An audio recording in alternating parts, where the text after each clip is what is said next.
Supreme court में गुरुवार को वक्फ संशोधन अधिनियम 2025 की संवैधानिक वैधता को चुनौती देने वाली याचिकाओं पर सुनवाई हुई। सीजेआई बीआर गवई और न्यायमूर्ति ऑगस्टिन जॉर्ज मसीह की पीठ ने इस मामले की सुनवाई की। ये सुनवाई इसलिए भी खास थी कि सीजेआई बीआर गवई पहली बार इस केस की सुनवाई कर रहे थे। इससे पहले पूर्व चीफ जस्टिस संजीव खन्ना की पीठ इस मामले की सुनवाई कर रही थी। मामले की आखिरी सुनवाई 17 अप्रैल को हुई थी।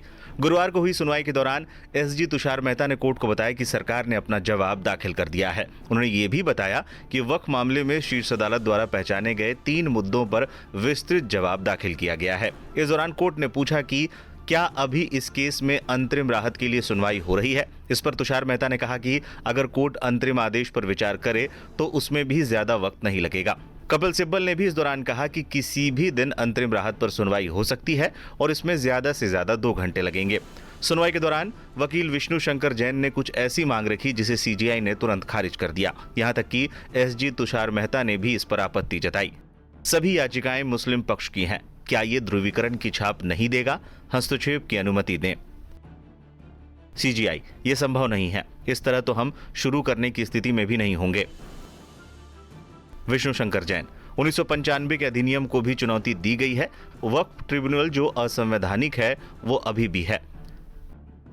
एसजी तुषार मेहता, मिस्टर जैन, आप मुद्दे को भटकाइए मत। सीजेआई, हम आपको 1995 अधिनियम को 2025 अधिनियम में चुनौती देने की अनुमति कैसे दे सकते हैं?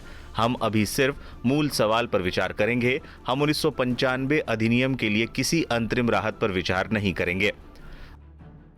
बताते चलें, सुप्रीम कोर्ट ने मंगलवार यानी 20 मई को अगली सुनवाई की बात कही है, जिसमें कोर्ट अंतरिम राहत पर सुनवाई करेगा। सुप्रीम कोर्ट ने कहा, एसजी तुषार मेहता पहले ही पिछली सुनवाई में आश्वस्त कर चुके हैं कि वक्फ एक्ट के कुछ प्रावधान लागू नहीं होंगे। ये व्यवस्था अभी लागू रहेगी। इस पर अगर पालन नहीं होता है तो कोर्ट देखेगा। केंद्र द्वारा आश्वासन दिया गया है कि वक्फ अधिनियम के प्रमुख प्रावधान, जिनमें केंद्रीय वक्फ परिषद और वक्फ बोर्ड में गैर मुस्लिमों को शामिल करना और वक्फ संपत्तियों को गैर अधिसूचित करने के प्रावधान शामिल हैं, वो कुछ समय के लिए प्रभावी नहीं होंगे और यथास्थिति बनी रहेगी।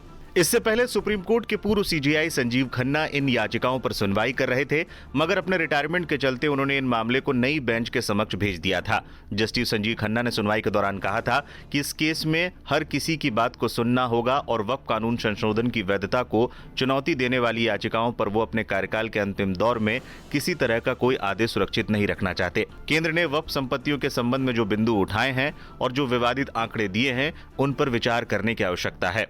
बताते चलें, सुप्रीम कोर्ट के अधिवक्ता वरुण सिन्हा ने बताया है कि आज कोर्ट ने मामले को मंगलवार तक के लिए स्थगित कर दिया है। साथ ही ये बिल्कुल स्पष्ट कर दिया है कि मंगलवार को होने वाली सुनवाई अंतरिम आदेश पर होगी। दोनों पक्षों को अपनी दलीलें रखने के लिए 2-2 घंटे का समय दिया गया है। You see that today the matter was fixed for hearing on interim relief as well on the main relief, but the honorable judges very clearly said that since they had very little time to go into the entire documents, therefore now they have fixed this matter on Tuesday.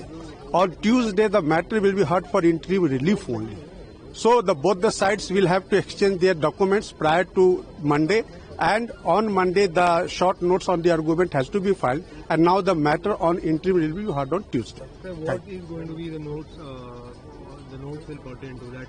You see, the arguments, the notes of argument will pertain to the submissions related to interim relief of the Amendment Act.